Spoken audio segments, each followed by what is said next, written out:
Today's 990th day to come share with us and learn. I'm learning. I hope this will support your dreams, your goals, allow you to become the person that you want to become. Today I speak about how to understand your emotions. How do you understand your emotions?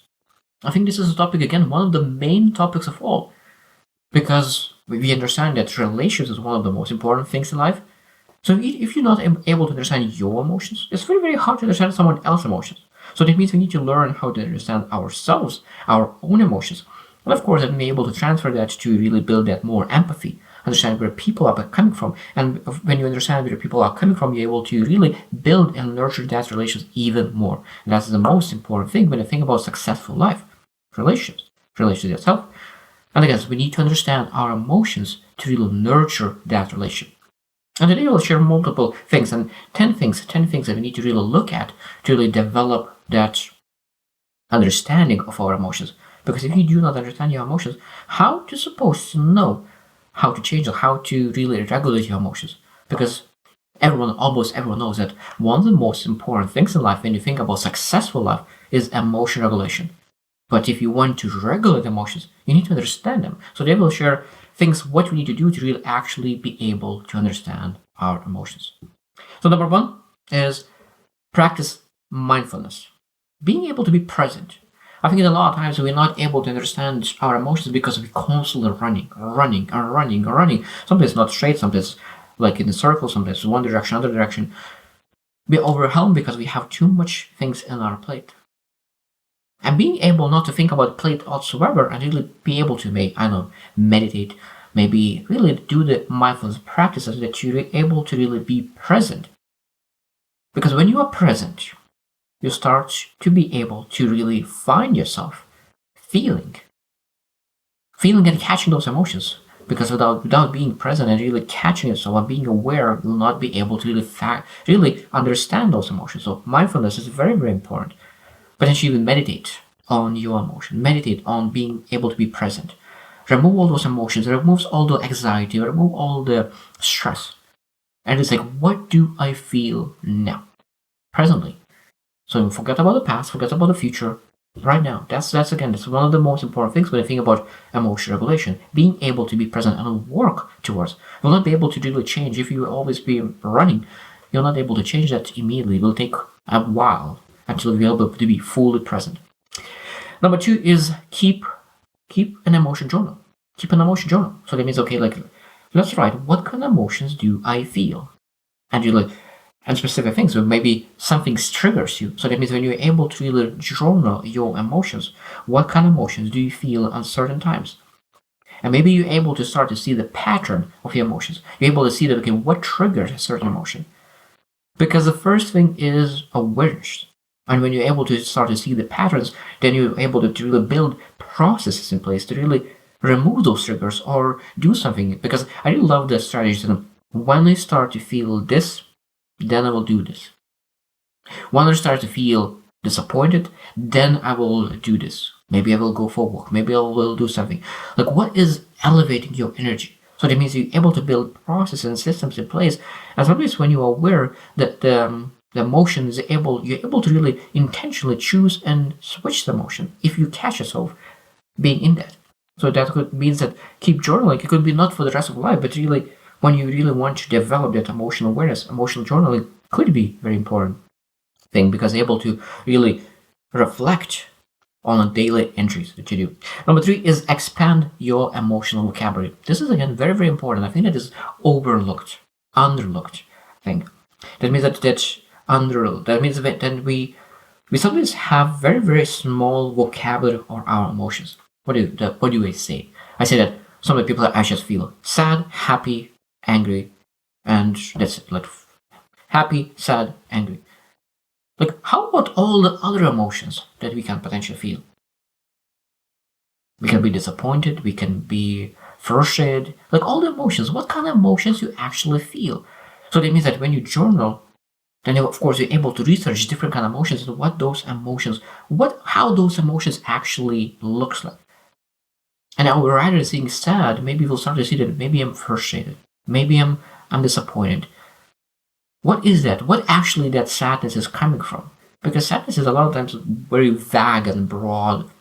emotion. So when we're able to get a little bit more deep understanding where that sadness is coming from, and we're able to really adjust it and understand exactly why we're sad, because we're able to have better vocabulary on our emotions. So this is very important, because that's why I really did this year as well, that I really started looking to what emotion is what.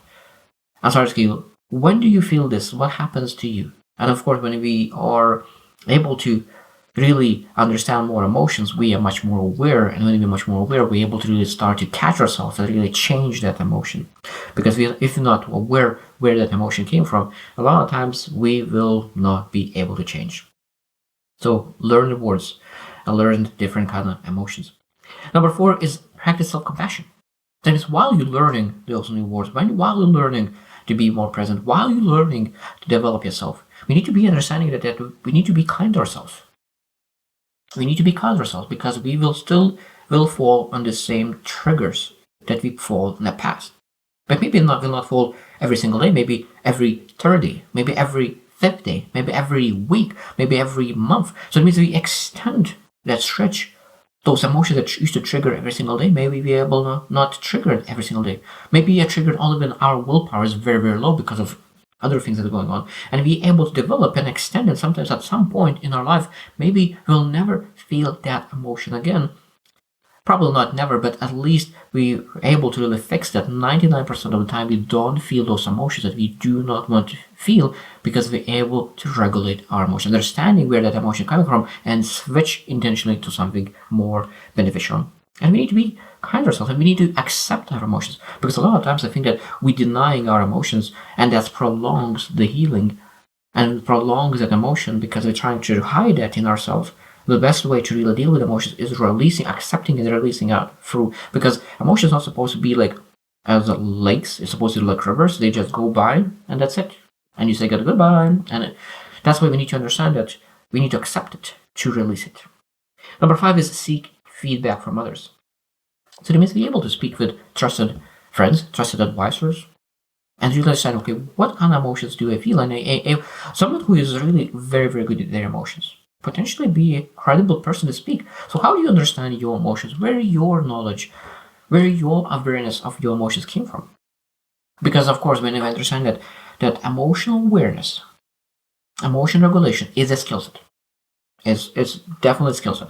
So that means that maybe you are 2 in your awareness, emotional regulation. Someone is like 9. Even someone could 4 or 5 could really teach you some lessons how they do things.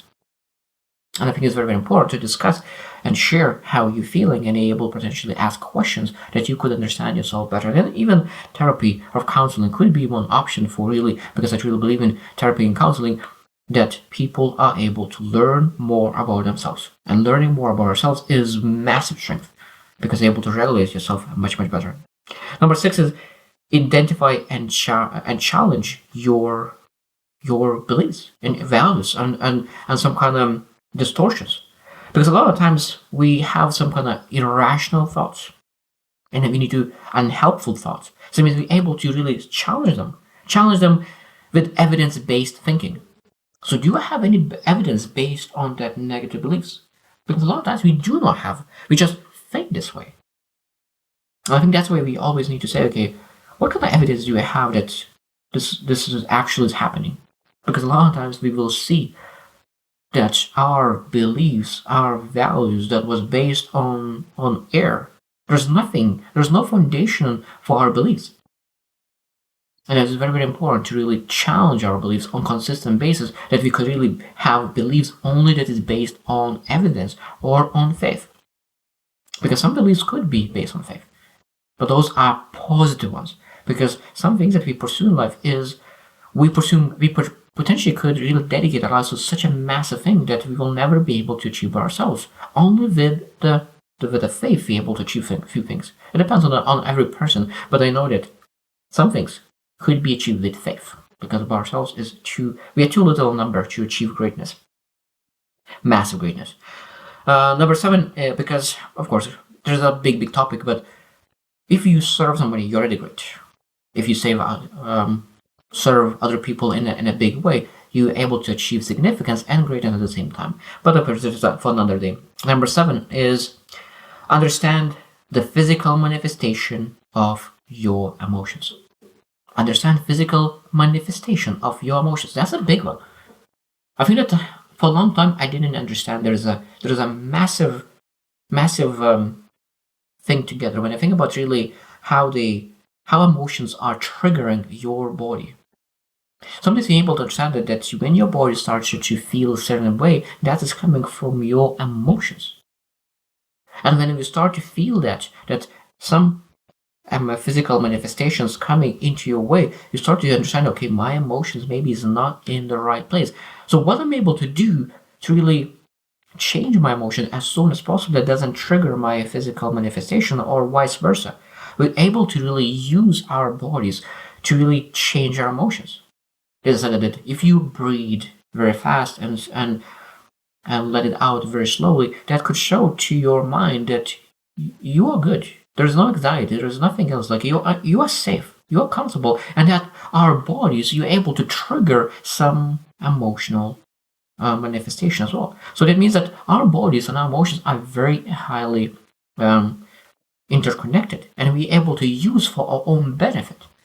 And that's why it's very, very important to understand, okay, how I'm able to use my body, physicality, to really change my emotion. And we understand that our negative emotions could trigger our body as well. And you need to be very, very careful with that. So body awareness will allow us to improve our emotional awareness as well. Number 8 is develop emotional regulation skills. That means, again, I mentioned, maybe breathing could be that one thing. What is your way? And I think that we're able to research ourselves and research other ways. What are the breathing techniques, meditation techniques, running, sports, reading, going to nature? What is your emotion regulation techniques that allows you to be in the best possible position? It might be even calling your best friend. That maybe speaking out is the best way to really regulate your emotions. What is your? And I think that what we need to do is to, maybe we do not know yet what is the best thing for us yet. So we need to try. We need to explore. And we need to try to do new things and how those things will influence my emotions. The worst thing to do is nothing. The worst thing to do is nothing. Because a lot of times when what we don't want to do, what we hate to do when we are emotional low, that's most time is the most important thing to do. When you don't want to speak with anybody, that's probably the most important to do. Speak with somebody. And I think that we need to really learn to do that. To really find a way to healthy outlets to really explore our emotional regulations. Because of course, there are sometimes some outlets that is very terrible. Emotional eating, overeating, maybe some bad habits. And we need to learn how to regulate our emotions with the positive outlets. And really write it down. What are those positive outlets? Number 9 is educate yourself about emotional intelligence. It's a beautiful thing. So that means we need to read books, take courses, seminars, YouTubes. It doesn't matter. Like look into what way I'm able to really develop that emotional regulation, emotional intelligence, and really connect with mentors, coaches that could allow us to elevate our level of understanding of emotional regulation, emotional intelligence, that we could become better and manage our emotions. The last one, number 10, is really reflect on your values and your goals. This is very powerful. Because when you are really very connected with your faith, with your purpose, with your meaning, with your dedication and calling and your values, beliefs, and goals, when you're very, very connected with those, you're able to really regulate your emotions much better because you think about your goals, you think about your values, you think about your beliefs. And that connection with those beliefs really makes you grounded. You have much more peace, much more content, because you're taking actions towards that vision, towards those beliefs, towards your values, because you know that your actions is based on really strong foundational things. I think that's why it's much easier to regulate your emotions when you have a clarity on your goals, values, purpose, and meaning in your life. So that's why when you want to regulate your emotions, sometimes it's one of the best things to do in your life is working towards clarity in your life regarding purpose and meaning. So I hope that you will reflect as well. What is your level of awareness, your ability to regulate your emotions? What kind of emotions do you know? Name all the emotions that you know. I think that sometimes naming all the emotions and being able to name only a couple of the emotions shows that you do not have full awareness of your emotions. And I think that I do not know a lot of emotions and I still need to work. So probably in from 1 to 10, I'm probably at 5 or 6.